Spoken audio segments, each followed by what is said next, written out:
Good morning, everyone. The title of my talk is Exploitation of Uncertainties and Science of Deception.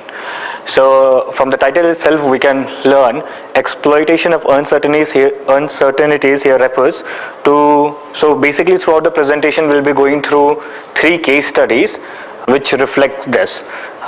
These case studies, what they have in common is whenever there was a doubt about a certain result, how that doubt or the uncertainty was exploited by people in position, or let's say corporate in position, to make their own gains. And also many a times, in spite of being certain about emerging results, doubts were manufactured into the public domain so that they could still continue making money. So one of the person who has done a lot of work regarding this topic is David Michael. He works at the Milken Institute of Public Health, George Washington University, and he quite often uses the term mercenary science.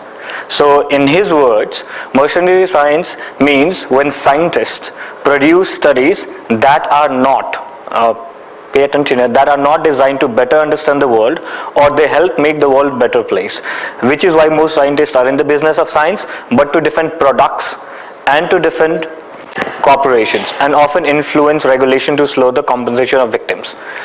So this part is always, the scientists who are involved here are what the case study will reflect, in one way or the other have been influenced by the funders. So one of the first case study is going to be about the tobacco industry. So tobacco consumption of tobacco has always been there in different civilization, and long before we started getting this warning that consumption of tobacco is injurious to health, there were a lot of advertisements promoting it. Whether here you see one of the advertisements saying that doctors smoke Camels more than any other cigarettes, and here you have your Jackie Straff advertising Charminar itself. So yeah, one of the beautiful thing about science being with emerging evidences and how convincing they are, we all adapt and accept new results. But yeah, there were some things about the tobacco industry. So regarding tobacco industry, that's one of the schematic of the tobacco plant. And this person here, he was a surgeon here in New Orleans. His name is Alton. So he is credited to be one of the first person who made a connection between relationship between smoking and lung cancer.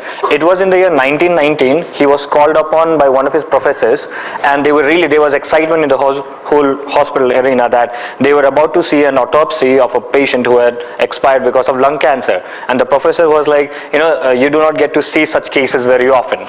But during his own lifetime, as he lived on and did continue his research, approximately 20 years after 1917, 20-30 years after 1917, he himself would get to see at least 6 to 7 cases of lung cancer in a year. So 1917 and 20 years forward. So one of the reasons, especially given in the West, why the incidence of lung cancer were much more later on, one of the reasons people assign is during World War I and World War II, the soldiers who would go to fight on, they had a specific rations of cigarettes. Like in their daily rations, there was allotment of cigarettes. So when they would come back from the war and when they settle back, that's how the habit got perpetuated in the whole society. And when he actually published this in, I think that was, can't actually recall the name of the journal. So there were evidences emerging connection between lung cancer and smoking, but the manufacturers hired consultancy here. So this is Hill and Knowlton strategies. So specifically this group has been there in the business for a long time, and whether it's tobacco or any other thing, these guys are always at the back of the hand expertise to counteract the coming up evidences. So they would always do this. The manufacturers never fail to remind everyone that some people who get lung cancer never smoked, and most smokers never develop lung cancer. There are other causes of lung cancer like asbestos, radon, and blame them. So this is one of their approach for PR they always used. This person, Hiramaya Takashi, he did a very elegant study back in Japan, and what he did was that he figured out that non-smoking wives of heavy smokers have a higher risk of lung cancer, and this was one of the first studies which talked about passive smoking being one of the reason to be concerned of.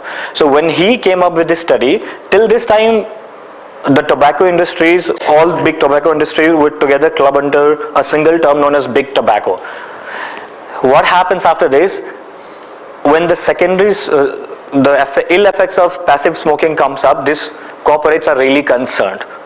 And what they do, they hire another group of scientists and their results are contradicting this guy's result.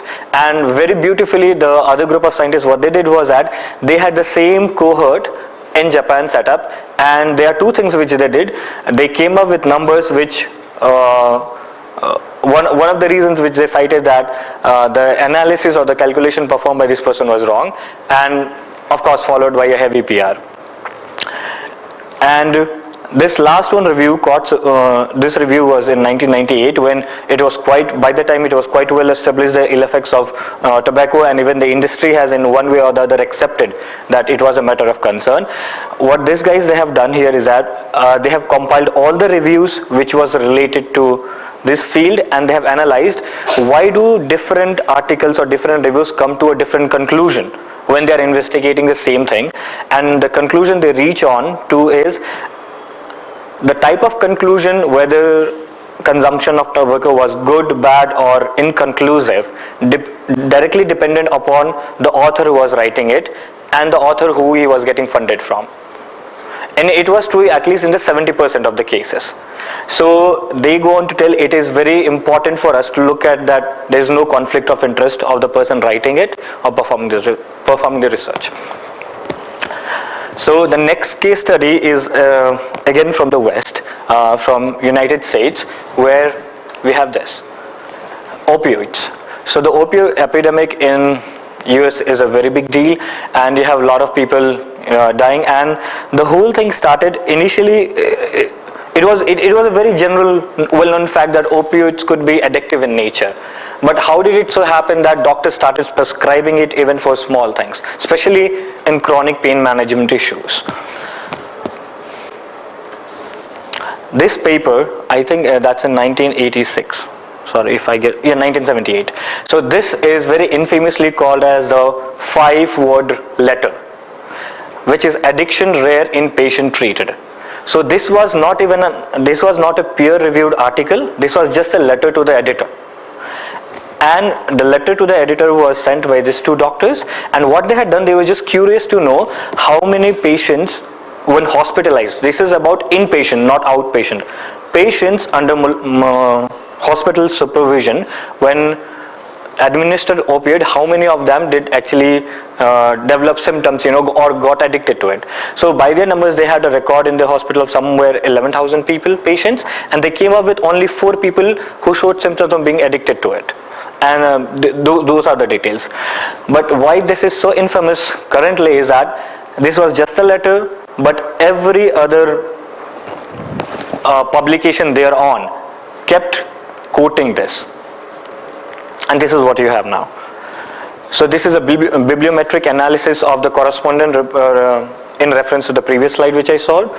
And when you look in the year 1995, this is when OxyContin was introduced, one of the very severe opioids with a very potent effect. And thereafter you keep seeing the increase. And this, the pharma company which was involved with it, they did have certain results, but they kept on promoting this for pain management. And what these guys they had done, they had identified 608 citation of index publication, and they see that 72% other people, 72% of the publication which was analyzed here quoted the first result, saying that addiction was rare in patient treated with opioids, and up to 80% of the people doing this, citing this, never mentioned that the first letter was in reference to inpatients, not outpatients.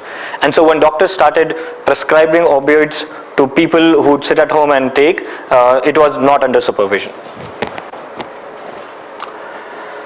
Okay, that last case study is about how big pharma's tweaked truth suiting their own needs, and this has been quite a recent one.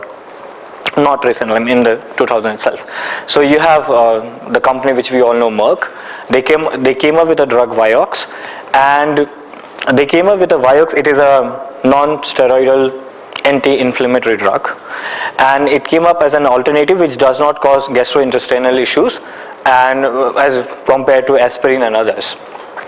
So what the story which develops here is that risk of cardiovascular events associated with selective COX-2 inhibitors. So when they were asked to do the FDA asked them to do a trial. So no one in the pharma industry wants to pitch their own candidate against an already well-established candidate, of which the chances of being, is that it's better. So these guys could not pitch it against aspirin. So their selection as a control itself was a drug, naproxen. And what they did, when they compared both the drugs, what they found was that in the patients who were administered Vioxx, they had 2.4 more times of developing CVDs, and as compared to naproxen.